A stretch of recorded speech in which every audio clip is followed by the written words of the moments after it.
Je vais passer la parole à Radou. Où est Radou? Là. Ah voilà. C'est parti du bureau de la droiture. Merci Philippe. Bonsoir, je m'appelle Radou Stoinescu, alors certains m'ont peut-être déjà vu sur Ripos Laïc, pardon monsieur. Et d'ailleurs on peut être chrétien et dire Ripos Laïc, c'est mon cas. Donc je suis d'ailleurs philosophe, je voulais répondre où sont les philosophes. Un peu là. Ce que je voulais dire, tout d'abord, première chose, par rapport à l'aggiornamento de l'islam. Alors ça, monsieur, il a été déjà fait. Ce sont les wahhabites qui l'ont fait. Le wahhabisme est l'aggiornamento de l'islam. C'est ça, l'aggiornamento de l'islam, c'est le retour aux sources, c'est le wahhabisme. Donc ne mettez aucun espoir dans une quelconque réforme de l'islam. Ce n'est pas possible, malheureusement. Je vous dis ça, malheureusement, au bout d'un certain nombre d'années d'études de l'islam, et je dirais à madame l'islam, il n'y a pas d'islam de France, il n'y a pas de catholicisme de Bretagne, c'est-à-dire que donc c'est pas on écoutera toujours, comme le dit Tariq Ramadan, on écoutera beaucoup plus les sources autorisées, c'est-à-dire l'Arabie Saoudite, que l'imam de Drancy, c'est certain. Donc il n'y a aucun espoir de réformer l'islam, c'est mon humble point de vue. Et justement, et c'est pour ça d'ailleurs qu'il est, à mon avis, désespéré, l'islam lui-même. Pour vous donner une note d'espoir, à mon sens, l'islam sait très bien, c'est-à-dire la minorité agissante dont on parle tout à l'heure, sait très bien que l'idéologie islamique ne peut pas résister dans un monde ouvert. Et on le voit très bien qu'en fait, il n'y a pas pire islamophobe que les anciens musulmans. Ceux qui ouvrent les yeux et qui se rendent compte dans quoi ils ont été embobinés depuis leur enfance et ceux qui ont subi leurs ancêtres en des générations, il n'y a pas pire islamophobe qu'eux. Parce qu'ils en veulent à Mahomet, c'est un retour, c'est simple, l'islam c'est un culte de Mahomet, non? Donc cet amour qu'on s'en s'est vouer se retourne en haine, c'est simple, et c'est ça qui s'opère, et c'est ça qui s'opère d'une manière absolument normale, une fois que l'on découvre, non pas le Coran, mais la Sira. Moi je pense que ce qu'il faut lire, c'est pas du tout le Coran, non, la Sira, c'est-à-dire la vie de Mahomet. Il faut absolument pas du tout plonger dans le Coran, ça ne sert à rien. Regardons celui qui l'a soi-disant révélé. Et ça, il y a des biographies chez Fayard, que vous pouvez trouver à n'importe quel FNAC. Ce n'est pas la peine d'aller décortiquer la chronologie des sourates, qu'est-ce qui annule quoi, qu'est-ce qui est l'abrogeant l'abrogé, quels sont les hadiths authentiques, les inauthentiques, les faibles, les pas faibles. Ça ne sert à rien. Regardez qui a révélé tout ça et demandez-vous si vous voulez suivre ce gars-là.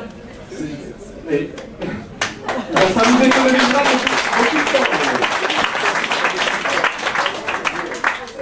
Vous trouvez chez Fayard, je n'ai pas d'action chez eux, mais c'est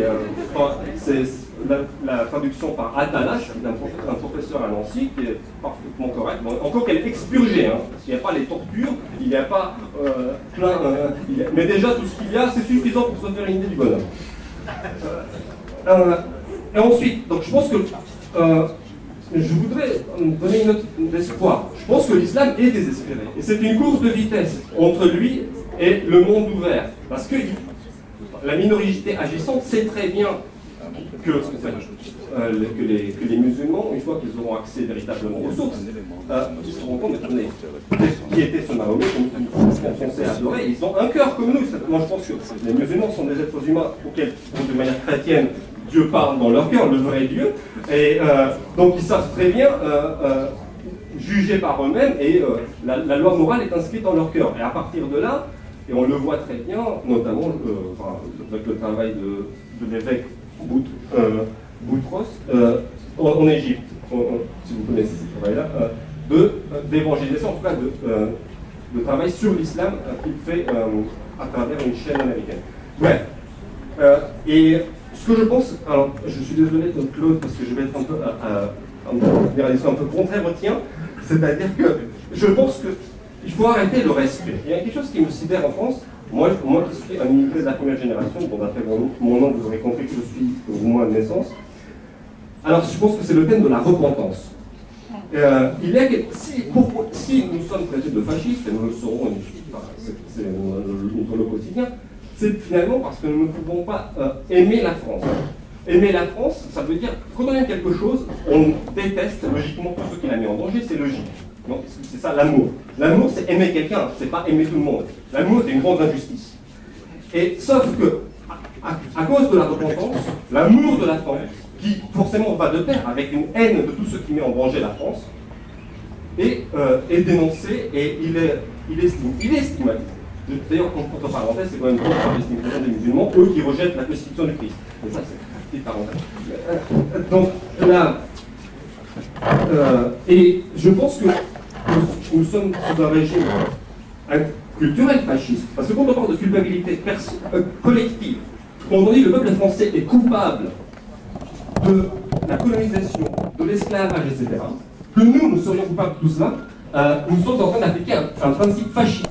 Il n'y a pas de culpabilité collective dans la société. La culpabilité, la responsabilité sont individuelles. Ceux qui parlent, ceux qui parlent de culpabilité collective sont en train d'appliquer un principe fasciste. C'est cela qui nous empêche de parler. Et c'est cela qui domine les médias et le monde politique. Cette impression que l'affirmation de soi est fasciste. Or, on implique un principe fasciste pour empêcher une véritable défense des principes démocratiques. Donc, je pense que j'ai largement écoulé mon temps. Et je pense qu'il ne faut absolument pas du tout être respectueux envers de tout ce qui n'est pas respectueux envers nos valeurs. Et il ne faut pas oublier que nous sommes dans une guerre. Il faut même dire le mot, c'est ça. C'est pas du tout une histoire de on va recoudre le tissu social. Je veux dire, c'est quoi? On va pas rafistoler un hypothétique tissu social entre des communautés. C'est une guerre déclarée ouverte depuis 1400 ans. Je veux dire, moi, ok, je suis roumain de naissance, je peux vous en raconter des belles sur la domination turque à l'est de l'Europe. Et bon, et pour la France des rois, excusez-moi monsieur, c'est eux qui ont filé un grand coup de main au sultan lors de l'invasion de Vienne. Donc, c'est politique en passant, j'ai pas pu m'empêcher. C'est vrai. Donc, le rôle des rois de France vis-à-vis de la sublime porte, comme on disait, qui prenait en esclavage les enfants blancs de l'Est de l'Europe, on l'oublie trop souvent. Donc, nous sommes dans une guerre, et je pense que la vérité vaincra. On doit en rester à la vérité. Et la vérité, on doit la dire crûment. Et c'est ce qu'a fait la victoire de Geert Wilders. C'est qu'il a été intransigeant sur les fondements. Il n'a pas fait de quartier. Parce qu'il a raison. Il ne faut pas faire de quartier. Ils ne font pas de quartier en face. Vous avez vu la vidéo de Limoges? Quelqu'un qui a tapé dans le code civil et qui a voulu presque le brûler. Ils avaient les bidons d'essence avec eux, là. Comment ça, on est dans une guerre civile, presque une guerre civile en fait. Ils ne l'ont pas déclaré, ils ne déclarent pas le djihad parce qu'ils savent qu'il peut s'implanter et qu'on les laisse faire. Au nom justement de notre négation, c'est plus de la repentance. Ils nous demandent de nous renier. On nous demande de nous renier pour payer des crimes que nous n'avons pas fait. Écoutez, nous n'avons pas fait les crimes de nos parents et ensuite, pour autant que c'était des crimes, mais nous n'avons pas à nous repentir pour ce que nous n'avons pas fait, mais sûrement nous aurons à nous repentir pour ce que nous ne faisons pas maintenant.